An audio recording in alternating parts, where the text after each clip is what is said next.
Finally, I want to talk about the disgrace that the city has done in harassing elected treasurer Phil Molina. It's come to my attention that his city email has been blocked, not by Russian hackers, but by the city manager's office.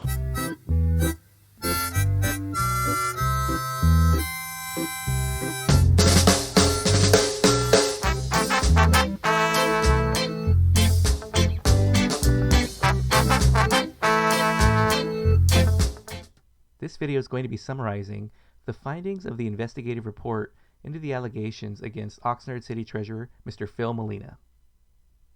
So you might be wondering, what's the deal with all of this? Why is the city treasurer being investigated?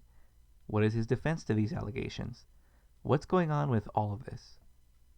Well, I'll get to the allegations in a minute, but first let's look at what's facing the City Council at their May 5th, 2020 City Council meeting.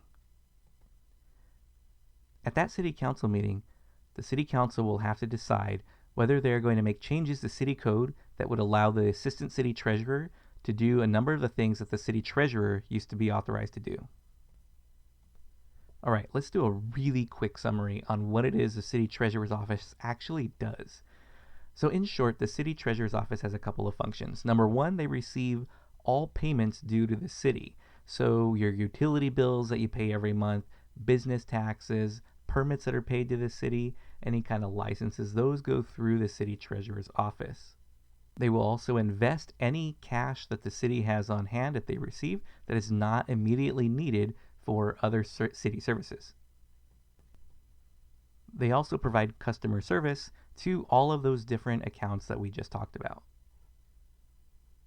Another thing to keep in mind is that the City Treasurer is an elected position, meaning that voters in the city of Oxnard vote for the city treasurer every 4 years. There's also two sides to what the treasurer does himself. One are the items that he is assigned by state law that he has to do as an elected city treasurer for the city of Oxnard, what is considered a general law city. However, City Code does say that the city treasurer will also perform administrative duties that are assigned by the city manager. Based on the findings of the report that we're about to go over, those administrative duties that are assigned by the city manager are the duties that are going to be taken from the city treasurer's purview and given to the assistant city treasurer and the finance department. According to the report, in August 2019, several city employees came forward and lodged formal complaints against Mr. Molina, the Oxnard City Treasurer, stating that he had bullied or harassed them over email or other means. These allegations led to an investigation that generated an 83-page report that I'll be citing for all of the findings I go over in this video. In total, there were 9 allegations investigated, in which 7 of those 9 were found to be substantiated. The easiest way to summarize this might be to first look at the 2 allegations that were not founded through the course of the investigation. Both of these allegations are fairly similar and really only differ by the department that was directly affected by the action. It was determined that Mr. Molina did not exceed his role as city treasurer when he took issue with these 2 departments on separate occasions, attempted to pay out checks from budgets that were either overspent or could not provide documentation to prove that they had enough funding in there to pay out those checks. It seems that this is not a very uncommon practice where there might be a cost overrun, but as determined by the investigation, Mr. Molina, in his role as city treasurer, had the authority to hold those checks until it was determined that the budget had the sufficient funds to pay them out. The first allegation I'm going to cover here that was founded is actually an interesting one. It turns out that during the course of the investigation, it came out that Mr. Molina had allegedly communicated with city employees that he was asked not to communicate with about the investigation. For example, it was corroborated through the interviews with the investigator by Mr. Molina himself and Treasurer's Office employees that Mr. Molina held meetings with members of his office to discuss their anticipated interviews as part of the investigation. According to the report, in each of the meetings, Mr. Molina was reported to have said something along the lines of, "I was told that you will all be interviewed by someone in HR or HR department, and I just want all of you to know that you should not be scared You should not be nervous about it. Just tell the truth, and you should not be afraid of retaliation or being bullied. And if you feel that way, I have a lawyer, and I'll help you straighten it out. Even if Mr. Molina's intention was to let his staff know to expect the interviews to happen with an independent investigator, and even to let them know to be honest and truthful in the matter and not worry about retaliation, it turns out that having such a meeting seemed to have a negative effect on some of the Treasurer's office employees as reflected in their interviews. While one employee stated that they felt the meeting shouldn't have even happened because they felt it was unprofessional and possibly violated the confidentiality required of the investigation, numerous employees took issue with Mr. Molina bringing up the fact that he had a lawyer. According to the statements in the report, some of the Treasury staff even interpreted his statement about having a lawyer as him stating that he is protected in this matter where they may not be. The next allegation is regarding inappropriate comments allegedly made by Mr. Molina in the workplace that employees found objectionable and harassing. According to the report, these comments concerned female employees' appearance, attire, stereotypical female roles, and sexual innuendo. Also, according to the report, Mr. Molina admitted to making all three types of those comments. However, Mr. Molina has publicly countered these allegations, specifically stating that similar comments were made toward him that he did not interpret as being inappropriate. Regardless, as it states in the report, because Mr. Molina admitted during his interview to making such comments, the way the city's harassment policy is written, even the existence of such comments in the absence of a formal complaint about them could be seen as creating an intimidating, hostile, or offensive working environment. The next allegation actually has multiple layers and many moving parts to it. It sought to determine, did Mr. Molina act improperly when he investigated a perceived shortfall in parking lot money related to the Dallas Cowboys training camp held in the summer of 2019. According to the report, the investigation determined that the allegation was substantiated. In the summer of 2019, the Dallas Cowboys training camp was held again in the city of Oxnard. A city employee was placed in charge of tracking and collecting ticket revenue for those who chose to park at the event. According to the report, this was the first time that this particular employee had been placed in charge of the ticket revenue for this event. After the first weekend, there were some concerns by the city treasurer's employees who had attended the event that the reconciling of the tickets and the cash that was collected might be difficult to do accurately. They estimated that on the opening weekend of the Dallas Cowboys camp, there was likely a $300 difference between the amount of cash collected and the number of tickets sold.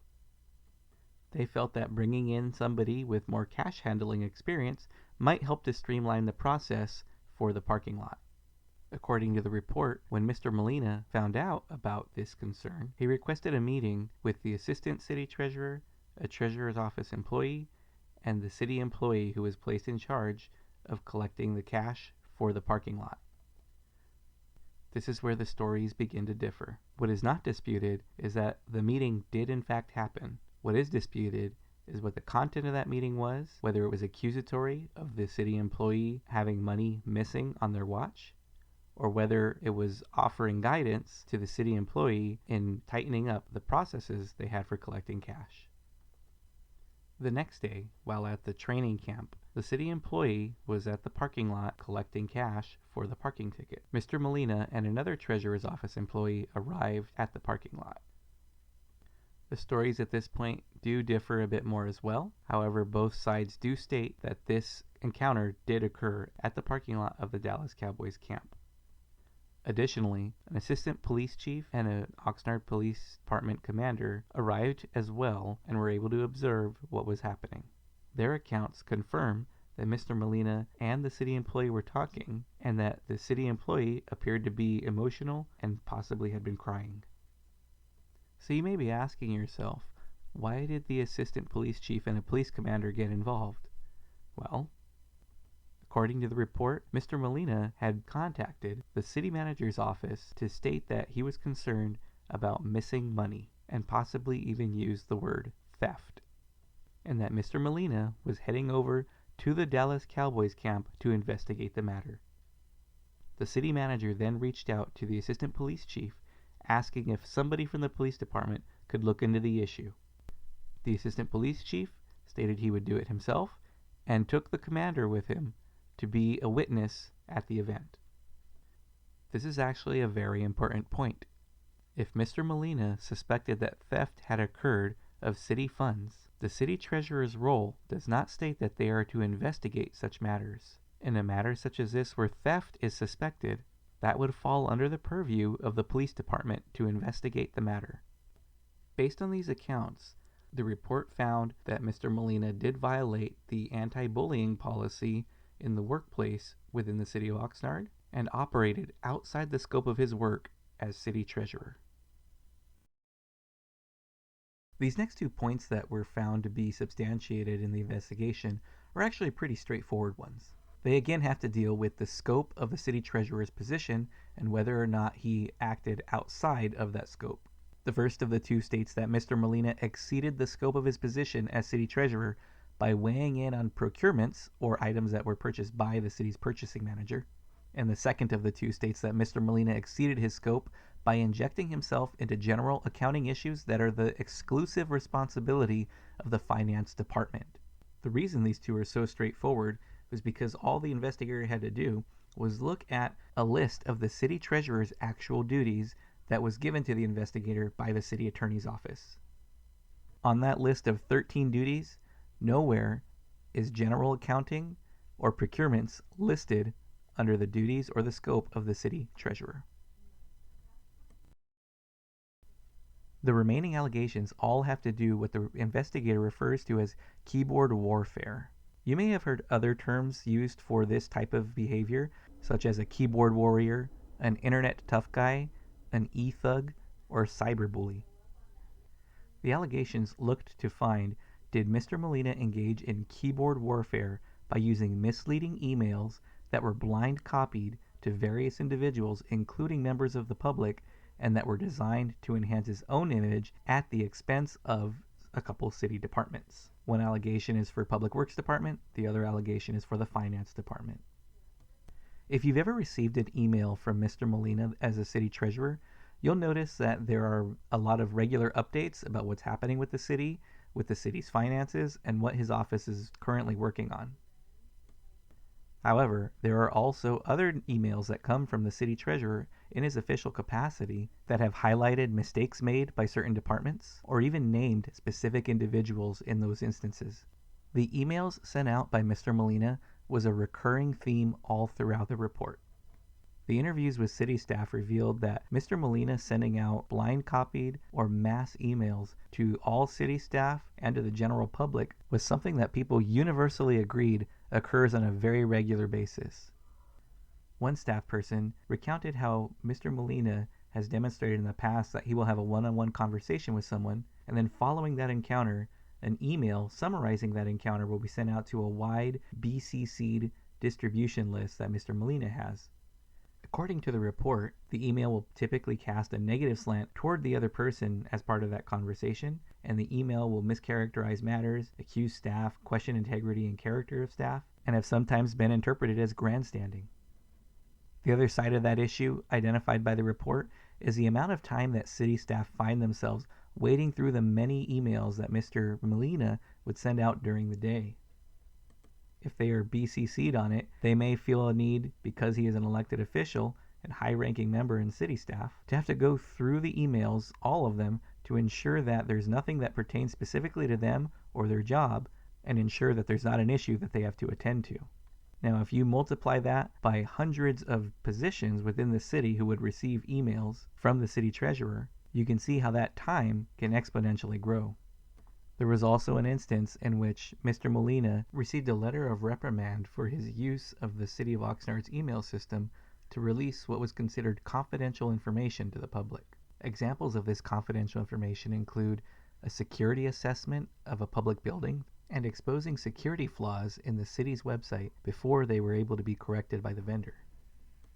In yet another instance cited by the report, the city treasurer was made aware by the finance department about $5.6 million in reimbursements that were going to be paid out from a bond that had not been spent down. Now, keep in mind, This is not $5.6 million that was just found sitting around, nor was it new money coming into the city. The example the report gives is finding money in your left pocket and moving it over to your right pocket. You have no more money than you had to begin with. It's just in a different place.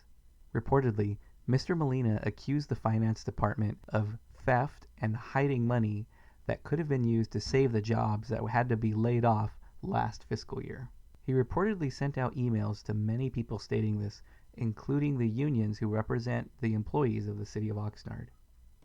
As a result of this, the unions ended up taking out a full-page ad in the local newspaper accusing the city of Oxnard for impropriety. According to the staff person who was interviewed for that part of the report, they explained to Mr. Molina multiple times that this was not new money, but merely reimbursement of funds that were already expended for their approved purpose. However, the damage had already been done. The unions had taken out a very public ad against the city of Oxnard based on misinformation that had come out about the issue, including information from the city treasurer's email. From the other side, though, the level of distrust that residents have in the city of Oxnard government definitely took another hit. Based on the information in the report, these are just a few examples of the city treasurer leveraging the email system to be able to send information out to many, many people all at once, even if that information is incomplete, incorrect, or even misleading. This report addresses a number of different allegations that were investigated by an outside investigator and interviewed 41 employees from multiple ranks and multiple departments, including the CFO, assistant CFO, finance department employees, the city treasurer, assistant city treasurer, treasury supervisor, 16 treasurer office employees, 2 assistant police chiefs, a commander in the Oxnard Police Department, the IT director, the public works director, a public works employee, cultural and community services director, the city manager, assistant city manager, the deputy city manager, and an employee of the city manager's office. In a separate interview with Mr. Molina that I conducted a few weeks ago, he did speak to 2 of the allegations that were founded in his favor in the report. Also, as part of our conversation, he alluded to some of the harassment allegations that were made against him, although he did omit any mention of the allegations of keyboard warfare or bullying of other city employees. Regardless, Mr. Molina has been fairly vocal about defending himself in this matter and his perception that it's a personal vendetta against him by the city manager. From the city side, it seems that these investigations, the report, even the city attorney's report, suggests that Mr. Molina's conduct has led to numerous interpersonal issues between city staff and the city treasurer. My intention was never to get so deeply involved in this issue. However, both sides of the issue, that is, Mr. Molina, his supporters, and the public, and what the original staff report written by the city attorney's office said, were so vastly different. It's my ever-optimistic hope that some type of resolution can be found that benefits both the city and Mr. Molina, because ultimately it benefits the residents of the city of Oxnard. Thanks again for watching my video. I hope you've been able to walk away with some information to help you make an informed decision on this issue. If you enjoyed this video and or learned something from it, I hope you'll take a second to consider liking the video and subscribing to my channel. Thanks, and I'll see you next time.